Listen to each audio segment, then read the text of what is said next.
What happens if you build a life around heading outside every single day, no matter what? I'm Amy Bouchatz, and you're listening to the Humans Outside Weekly Outdoor Diary, where I share with you my own insights from heading into nature every single day for at least 20 minutes, no matter the weather. What did I learn, hear, see, and experience this week as I take on the Humans Outside 365 Challenge? Come along for my insights and, yes, my more than occasional fails. This is my real life, after all. Are you ready? Let's go.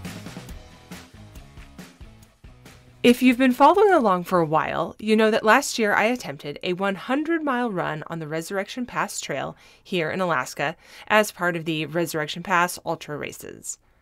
I know that sounds insane, by the way. The races, a 100-miler and a 50-miler, are organized by a team of volunteers and have no race fee. The 50-miler tends to fill up, but the 100-miler is a small field of maybe 10 or 15 runners tops. Both races are unsupported, meaning there are no aid stations or course support. On the 100, there are two spots, 43 miles in and 70 miles in, where your friends can bring you a snack resupply. Otherwise, it's just you out there. The 100-miler goes basically out and back. The 50-miler goes point to point. I did not make it 100 miles. I basically fell apart at mile 63, then walked out the about 7 more miles to mile 70-ish. But I learned so much in the process. I learned that training for 100 miles is a huge commitment. For perspective, I ran about 220 miles over last July before race day at the end of the month. Imagine all of the time that represents not just running, but eating and recovering too. I learned that staying up all night is not my thing for sure. I learned that if you don't show up on a course at 4 a.m, there's no way you'll ever see the sun hit the fireweed just so, and that alone is worth it. So, fast forward to this year. I decided all the training for 100 doesn't really fit my family life, and so I'd go for 50 instead. It still took serious dedication, but it was a much better family life fit.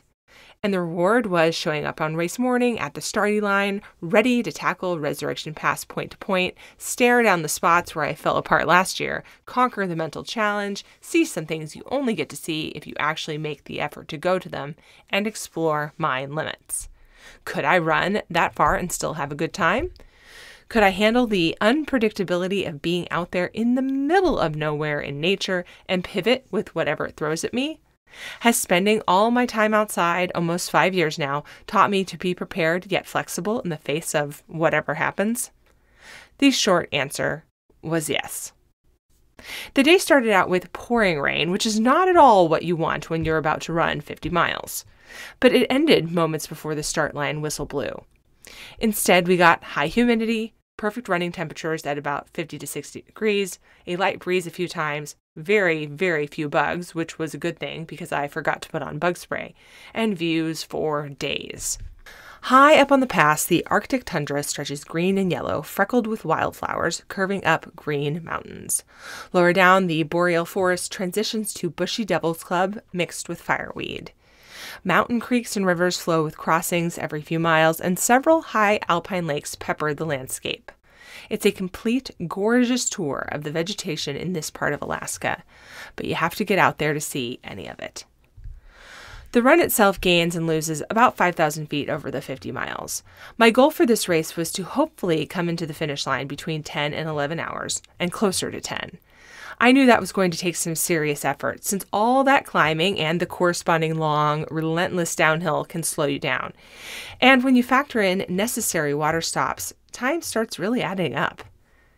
The biggest win of this event is that I felt spectacular almost the whole time. Sure, I had things aching here and there, but it was nothing too challenging. You just have to push through and keep going. But about 12 to 13 miles before the finish, my stomach started to cramp and it slowed me down.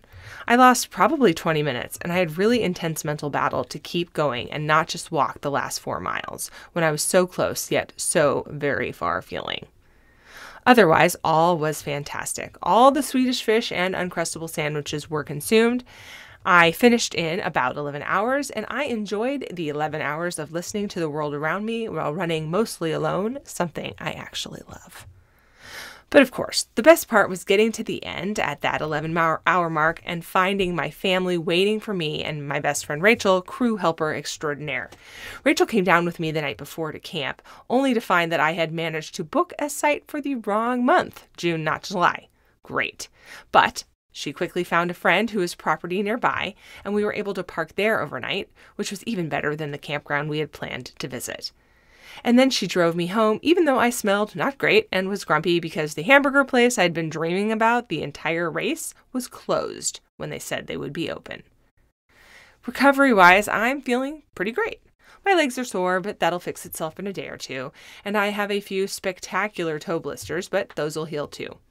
I also have 6 or 7 bug bites. Remember how I forgot to use bug spray? Well, it didn't matter because I didn't get bit on any exposed skin. I only got bit through my socks. Rude. Will I do 50 again? You bet I will. This was a very challenging yet completely doable distance for me.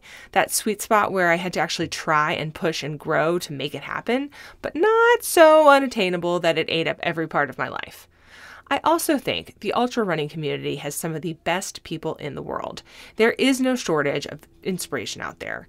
People doing incredible things, overcoming barriers, and inspiring me with all of their stories. Just the chance to hang out with them is worth it. You can see a picture or two from my race on Humans Outside on Facebook and Instagram, and I want to see what spectacular things you are doing, large and small.